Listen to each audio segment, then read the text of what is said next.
Good afternoon, everyone. My name is Julie Eiselt, and I serve as Mayor Pro Tem and Chair of the Transportation Planning and Environment Committee. And good afternoon. My name is Taiwo Jaba, Planning Director and Assistant City Manager. We are here today to present the recommended draft release of the Charlotte Future 2040 Comprehensive Plan. This plan reflects input from literally thousands of Charlotte residents across our city. Together, we are creating a plan that will guide Charlotte's development and create a city that fosters opportunity in every neighborhood. The 2-week comment period for the recommended draft will end on Thursday, June 3rd. If you have not already accessed the recommended draft, please visit cltfuture2040.com. Thank you, Mayor Pro Tem. I'd just like to, at this time, briefly share an overview of the revisions in the comprehensive plan with you. We have heard comments, suggestions, and concerns from community members, staff, and elected officials. And when I said staff, that's not just City of Charlotte. That includes Mecklenburg County staff, CMS, Park and Rec, as well as other staff in our city. The plan includes language to change all lots to all place types, but specifically so we can better connect that land use policy, Policy 2.1, to future engagement in the place types mapping process. But also for us, it's very important that we understand the intent, the criteria, and distance when it comes to access to essential amenities. And so Council wanted us to improve the language on the 10-minute neighborhood. So that's another comment that we really took into consideration and added the language around that. We also share existing toolbox of policies that we have today to enhance efforts to increase home ownership opportunities throughout our community. This recommended draft plan includes the formation of an anti-displacement commission by the Mayor and Council upon its adoption. It addresses concerns regarding displacement and existing codes, covenants, and restrictions, especially where homeowners associations are concerned. In order to engage community in the participation in development projects, the plan recommends the formation of a community benefits stakeholder group to develop a menu of tools and community benefits. In the recommended draft plan, you're also going to find language that talks about improving connection to the Tree Canopy Action Plan, which we've been working on for several months now while the comprehensive plan was being developed. Connection to the Stormwater Master Plan, because we understand how important stormwater is to our neighborhoods, and the Strategic Energy Action Plan, which our council adopted a couple years back. This recommended plan also talks about the formation of an infrastructure advisory council that will provide input on the impacts of growth in our cities, neighborhoods, especially to make sure that infrastructure is equitably addressed. The plan now includes a preamble, which it did not have before, and that preamble will include identifiers or icons that will clearly delineate aspirational elements of the plan and those that may not be legislatively possible today. The plan that we have in front of us today is being delivered in 3 volumes. Volume 1 speaks to the policies. In your current document, that's pretty much the first 3 chapters. And then Volume 2 is the implementation strategy. In your current plan, that is the Section 4. And then Volume 3 is the appendices. That's where we acknowledge almost 500 members of the community who have actually helped us to shape this plan over the last 3 years. Council is going to be asked to adopt the policy document in the next several weeks, But the next 2 weeks are very critical in terms of reviewing the document, making sure that some of the comments that you made, were revised and reviewed and essentially made it into this recommended plan are accurately reflected. It is possible that there are some comments that did not result in changes to the plan. That's typical, but we will definitely like to engage you in conversations over the next 2 weeks as well. Residents have the opportunity, and I really want you to take this very seriously, that over the next 15 days to review this document, reach out to us. On the 27th of May, we would be having a community conversation with you all so that we can really dive into the details of this comprehensive plan. Information about that eventually will be available to you. So thank you very much. And at this time, Mayor Pro Tem and I will be happy to respond to your questions.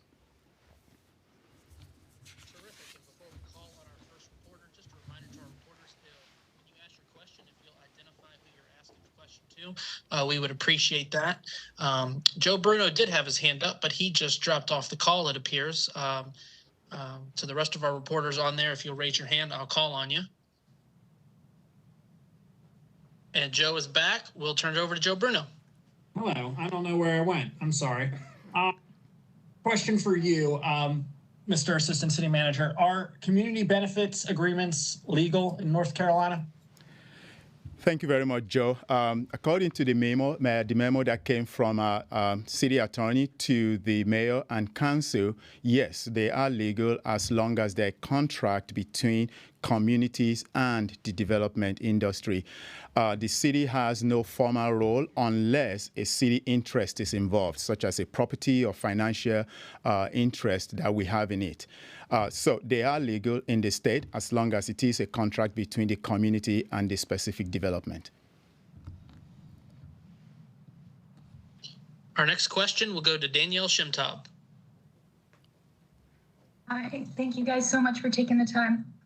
I wanted to follow up on that real quick for Taiwo. Can you explain, so you're saying that if the city, it's legal if the city is not, or as long as it's contract, sort of the city's not necessarily involved in it, how would you make sure that those happen then? Like, what is the city's role in making sure that a developer, will sit down at the table with the community? Thank you very much, Danielle. Actually, it happens today through the rezoning process. And there are very well-organized neighborhood associations that know how to really work with developers to ensure that their interests are protected and served during development. One of the things that the comprehensive plan calls out is the establishment of the Office of an Ombudsman that will serve as a facilitator between developments happening in the city, especially outside of the rezoning view, so that communities can be brought into that conversation with the specific developers. We will not participate in terms of, talking to developers about what exactly should be done, but we will have a facilitation role in terms of making sure that the community knows what's coming so that they will feel that something is being done with them rather than to them. One of the things that we're going to be doing in the next few weeks is the Knight Foundation has gladly agreed to fund a ULI, Urban Land Institute Technical Assistance Panel that will bring in experts, not just from North Carolina, but outside the state.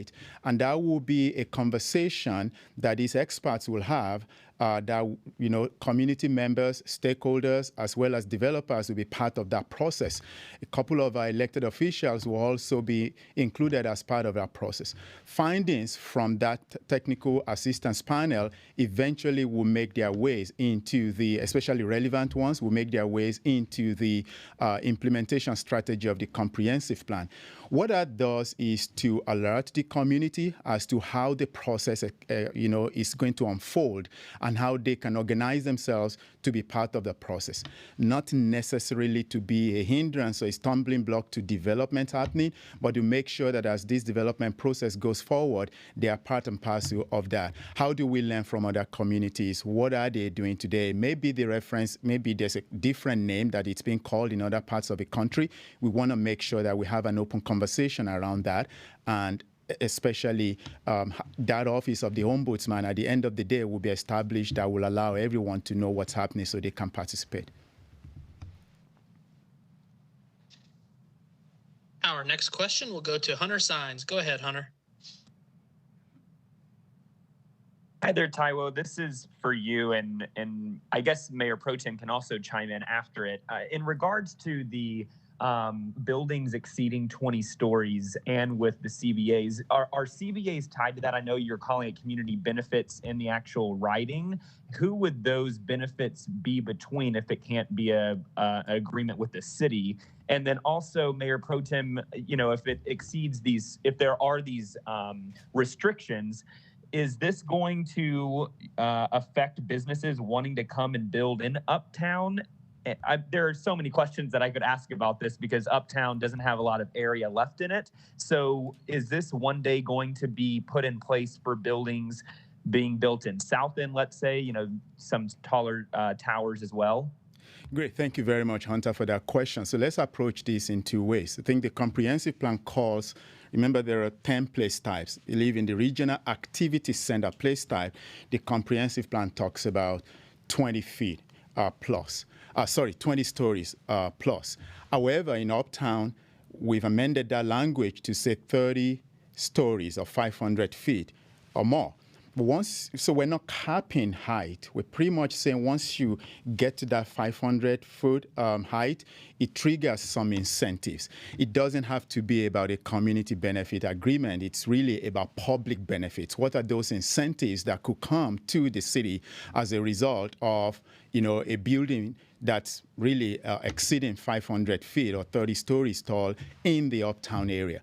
There are other places that are classified as regional activity centers besides Uptown. They could be the University City area. They could be a Ballantyne. And so we call for about 20 stories there, that once you get to that 20 stories, and if you want to exceed it, there should be some benefits that come to the community as a result of that. It does not have to be tied to an agreement. Hence the reason why in the plan, in the recommended draft plan, you'll notice the word agreement is in there, but period says, essentially just says, community benefits. What are those? They are incentives. There could be housing. There could be public space. There could be some contribution to historic properties. Whatever it is that community, Uptown or wherever, believes it's a priority, will be what that developer will be working with, you know, when it comes to public benefits that are incentivized as a result of exceeding a particular height. So I'll turn it over to you. Thank you. Thanks, Hunter, for the question. We had a discussion about this Monday night and asked that the language be modified just so that we're not putting a hard and fast rule in there because, of course, we want new businesses to feel that they can move to Charlotte and build a building and employ people. And so every situation is going to be different. The benefits are going to be different. And so in that language, we wanted to make sure that it was expressed in the form of incentives would be desired instead of spelling out a community benefits agreement, because that sort of implies that there is a legal document there. And without defining who those parties are to that document, we just didn't feel that we should really be tied to that without further exploration of what those incentives would be.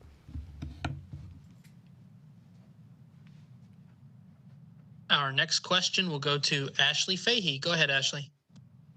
Hey, Taiwo, thank you so much for taking the time. Can you talk to us a little bit more about the relationship between the suggested new groups, Anti-Displacement Group, Community Benefits Coalition, the Infrastructure Advisory Group? Do you see them advising mostly on the 2040 plan, the UDO, or would their role extend to rezoning hearings eventually and other forms of planning and development? Thank you very much, Ashley. Those are really the three key groups identified or called for in the comprehensive plan. I'll start with the Anti-Displacement Commission. That was pretty much discussed by the Great Neighborhoods Committee before it made its way to full council.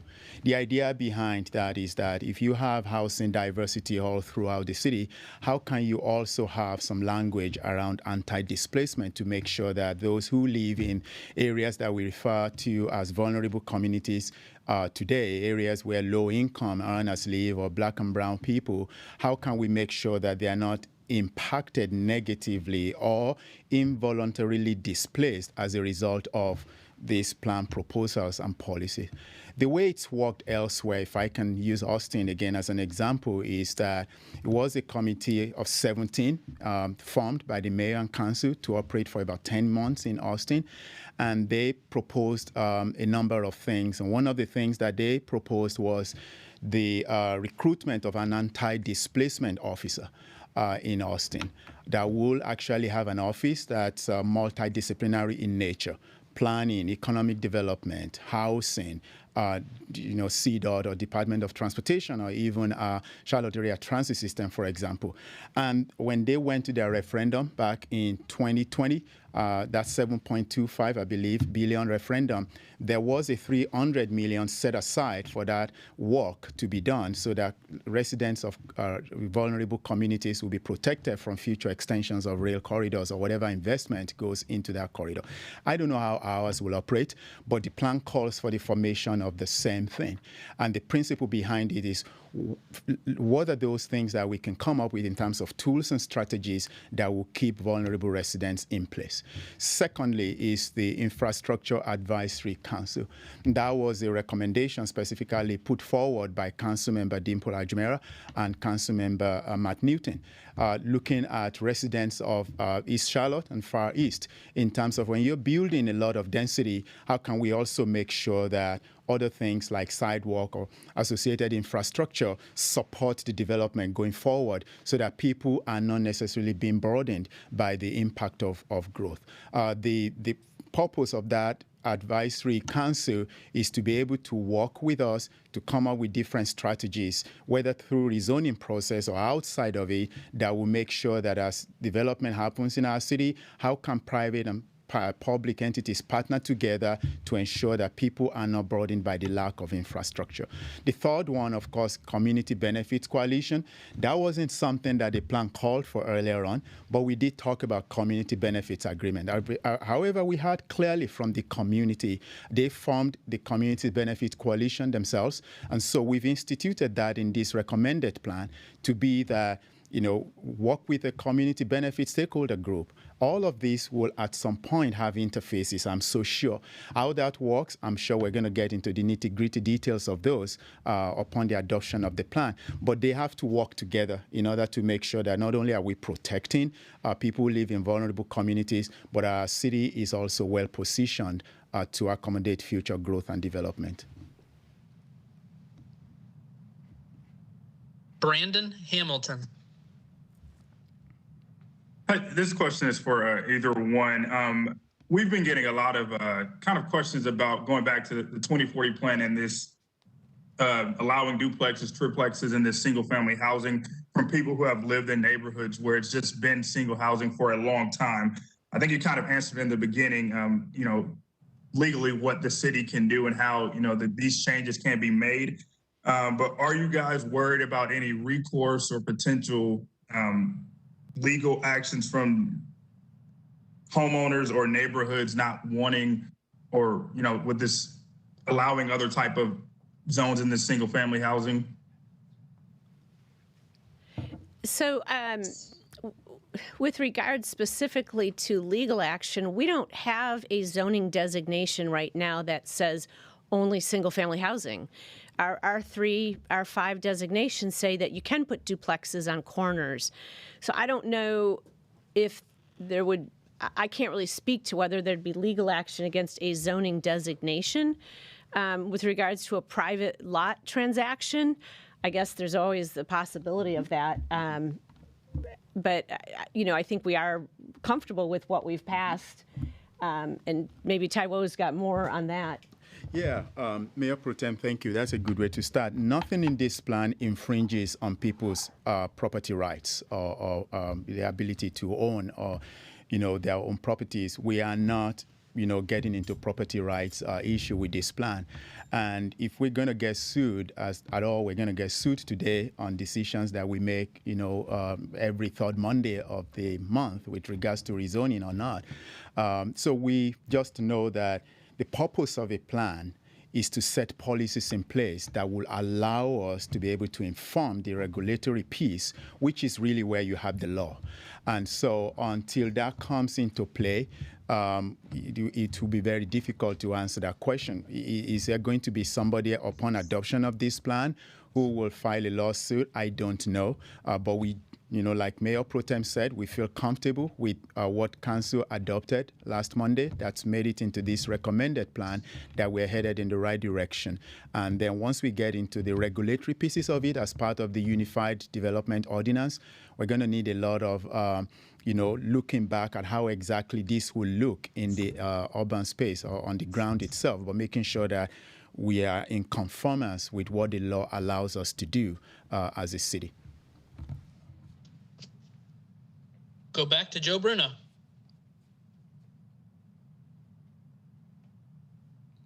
Hello. Two questions.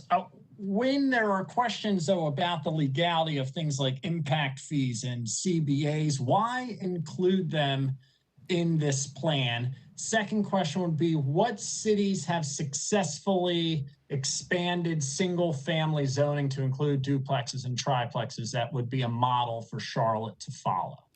Thank you very much, Joe. So the first question, this is a 20-year document. Let's all think about 20 years ago, the things that were possible and the things that were not possible. 20 years from now, a 5-year-old will be 25 and a 10-year-old will be 30. And, definitely we have to be thinking into the future.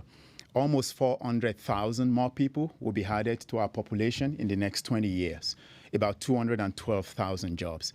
Charlotte has historically exceeded population projections. So I'm so sure that when the U.S. Census releases the city-level numbers, I'm very sure that we will be already in place to exceed even that projection of 385,000 people.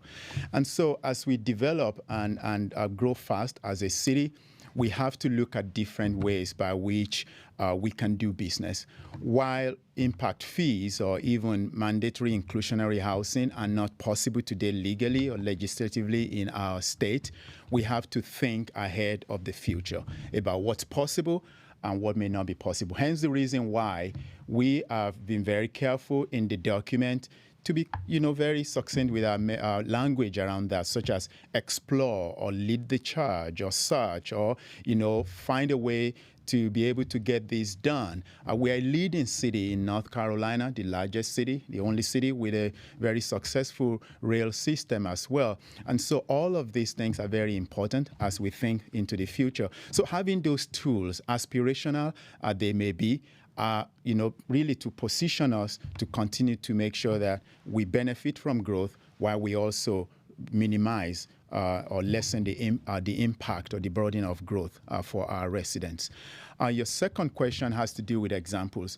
There are people who believe that we looked at Minneapolis before we did this, but the fact is that prior to Minneapolis adopting their 2040 plan in end of 2018, when we had place types conversation, that was actually something we were already looking at, considering what was already going on in certain parts of the country, but also just the right tool that we felt that other cities were considering, whether in the United States or even Canada. And usually when you do all of this work, you're not just looking at one particular city, you're also looking at your own city, what has been done before and what is possible again. Charlotte has had duplexes and triplexes and quadplexes in different parts of our neighborhoods for many years, but we stopped building them simply because of the restrictions associated with regulations. And so that's a conversation we've been having even before Minneapolis adopted its own 2040 plan in 2018. That only served to us as a motivation. Grand Rapids did that over 11 years ago. Yes, smaller city, but I would tell you that that was one of the reasons that Grand Rapids actually got the funding for their first bus rapid transit system in the state of Michigan, which I had the privilege of managing some years ago. So I've seen this work in some other places, but I truly believe that as a city that's looking for increasing housing supply, opportunities to be able to impact your affordability price point, opportunity to be able to have compact development, you got to look at different tools in the toolbox, and this happens to be one of them. So Charlotte has done this before historically, and other cities, Raleigh is considering that right now as part of their amendment to their Unified Development Ordinance, accommodating missing middle. And so it's definitely something that we can serve as an example to other larger cities as to how to do this well. We'll go back to Danielle Shimtop. Go ahead, Danielle. Hey, another question for Taiwo. I'm wondering if you can describe, I know there was some clarification added around the different types of economic impact, fiscal impact, the various types of studies. So can you explain when each of those, I think there were 4 studies in total in the table, when each of those is going to happen? And also, what is the mechanism if, the study doesn't result in like what was expected? Say that, the zoning change, maybe affordability decreases or something. Like, is there a way to go back and change that as well? Good question, Danielle. Thank you very much. So when we started this about 3 years ago, we included it in our scope of work with a consultant that we were going to have 3 touch points when it comes to fiscal or impact analysis study. We wanted to make sure that we started with the fiscal impact analysis, which is really what you do when you have aspirational 20-year long-range documents like this. And that study was done. It's on our website at cltfuture2040.com. But we also wanted to make sure that we not only stop with the adoption of the plan, but during the place types mapping, when things begin to get real, we continue with that fiscal impact analysis. And then once we get into the Unified Development Ordinance, we will do a market readiness or land suitability study. Yes, it is possible that there could be some outcomes of those studies that may be different, from where we are today. And if that's the case, that's why we're calling this comprehensive plan a living document. That council adopts it today does not mean council cannot have addendums to it or subsequent revisions, either to add or take away from it. But the principles of equity, resiliency, authenticity, integrated city will continue to be what's guiding the decisions that council makes. So this is not set in stone. This is a policy document, and in any other policy document, things may change with regards to some trends in the future. And we've built a 1-year annual opportunity to come back to council and be able to share with them how we're tracking on the implementation. And then every 5 years, have an opportunity to update the plan. But there's a particular topic that's missing in all of this conversation, and that is that in the comprehensive plan, we actually talk about a community area planning toolkit that will actually empower neighborhoods to work with us to create the type of communities that they want. So if after this second phase of the fiscal impact analysis or the third phase of the UDO, where we have the Unified Development Ordinance, where we have the market readiness and land suitability, anything changes, it will definitely be taken into consideration as we walk through the community area plan in the future. So again, this is a living document. Adoption does not mean the end of the journey. It really sets us in place to be able to get to work on our place types work as well as our Unified Development Ordinance. We'll go back to Hunter Sines. Go ahead, Hunter. Hey there. So 2 questions really quick. First, Taiwo, can you promise that if this plan is passed, that it will not fuel more gentrification in our neighborhoods and push more people out? And then second, Mayor Pro Tem, beyond the policy language and kind of fancy terms, for the record, for people out there who may not read word for word what this document means, for 2.1, what does this mean for people, for residents in single family neighborhoods as to how their neighborhoods could look like over the next couple of decades? Wow, Hunter, if I could promise that, I probably would be. We would have done it a long time ago. That would have happened a long time ago. I will not use the word promise, but I will use the word protect. One of the things that this comprehensive plan is trying to do is to make sure that, because there are always going to be unintended consequences, even with the best plans. And so we want to make sure that we protect the integrity, not just of the community, but of the plan itself. So as we talk about these policies that may have some impacts, which we really don't know right now today, we want to make sure that we also have certain things that will protect the integrity of communities, such as an example, neighborhood conservation overlay district. That's built into the comprehensive plan so that if there are neighborhoods today that want, continue to preserve the character of their neighborhoods and how they are, they have the ability, within themselves or within their neighborhoods to actually trigger that. The best example is in Raleigh. They did that as part of their last comprehensive plan. That's definitely a lesson for us. Austin has that too as part of their comprehensive plan. There's a lesson to be learned there. So there are a number of tools in the comprehensive plan that we believe can actually protect vulnerable communities from worse gentrification, or, like I would say, involuntary displacement.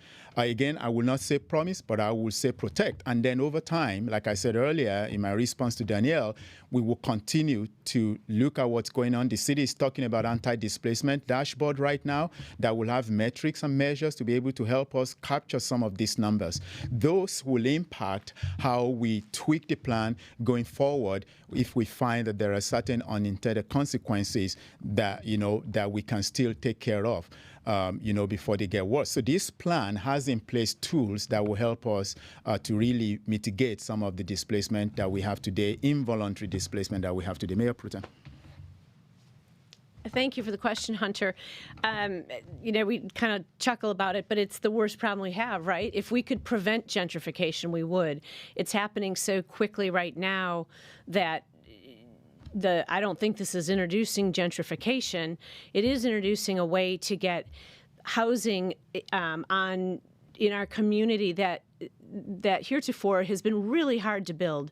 If an individual would like to convert their lot from a house to a duplex, the cost of rezoning that one lot is really prohibitive, and that's why we don't see a lot of small developers. We had a developer that wanted to build something in the Lakewood community and use our trust fund dollars, which we would have supported, but it was so expensive for him and so difficult to go through the process. It really does favor large developers who have the staff and the expertise to do this kind of thing. So this really, if we could really talk about the fact that we need housing at different price points, that's what we're talking about, and make it easier to build that.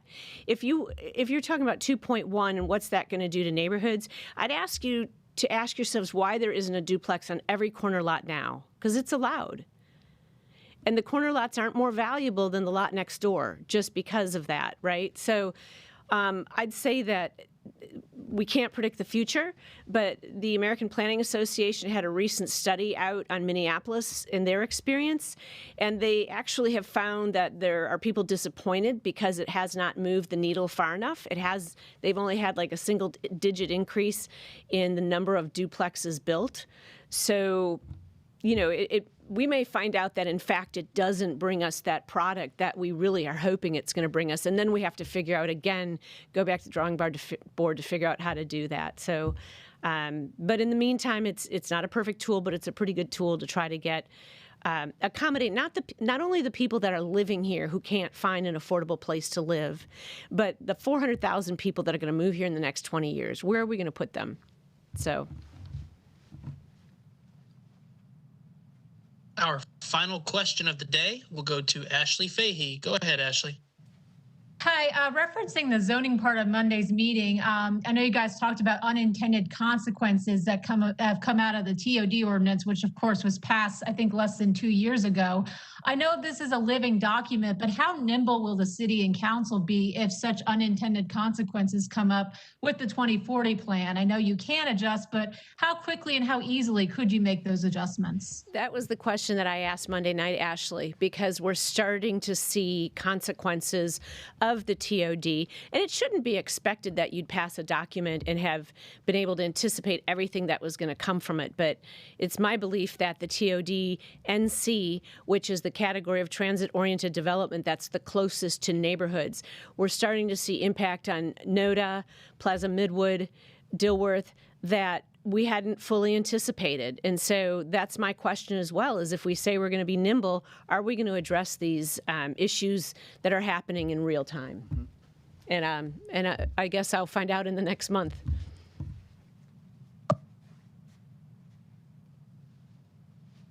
Okay, well, everybody, thank you for your time. Thank you for joining us today. Thank you, Mayor Pro Tem Isolt. Thank you, Mr. Jaioba. Hope you all have a great rest of your Thursday. Thank you.